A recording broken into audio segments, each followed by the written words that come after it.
Once upon a time, in a lush green meadow that sparkled under the warm sun, lived a small hedgehog named Hattie.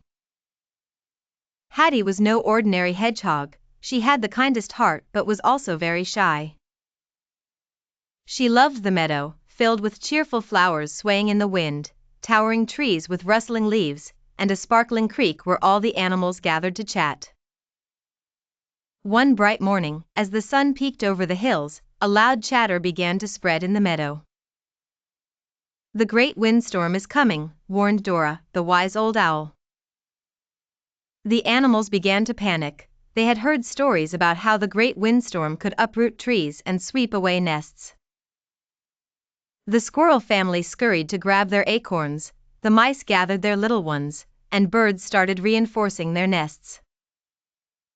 Hattie watched as everyone hurried around, feeling a flutter of worry in her stomach.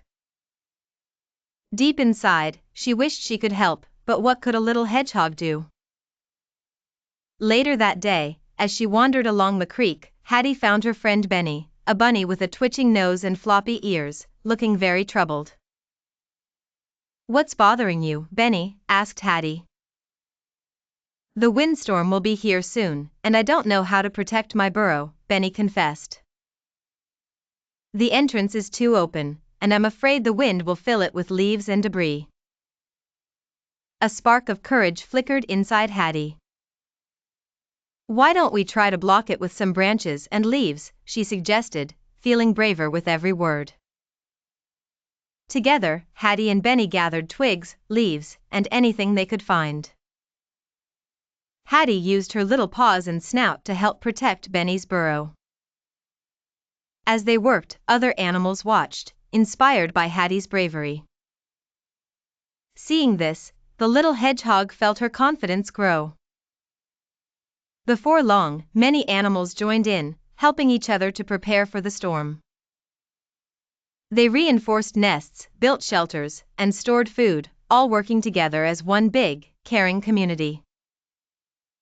As the sun set and the sky turned dark, the great windstorm arrived. The wind howled and danced through the meadow. But the animals were ready. Safe inside their shelters, they felt comforted by the warmth of their friendship and the bravery of a little hedgehog who dared to help. The storm passed, and as the first light of dawn broke, the animals emerged to find their meadow still beautiful. Little Hattie had become a hero, not by being the strongest, but by being brave enough to act and help others. From that day on, when young animals asked about courage, they told the tale of Hattie, the brave little hedgehog whose small act of bravery inspired a whole meadow to stand together. And in this way, Hattie's bravery lived on, encouraging others to face their fears and become heroes in their own way. And so, whenever a challenge arose in the meadow, the animals remembered that it's not the size of our bravery, but the size of our heart that makes us heroes. And with this thought, they all smiled under the warm, reassuring glow of the sun.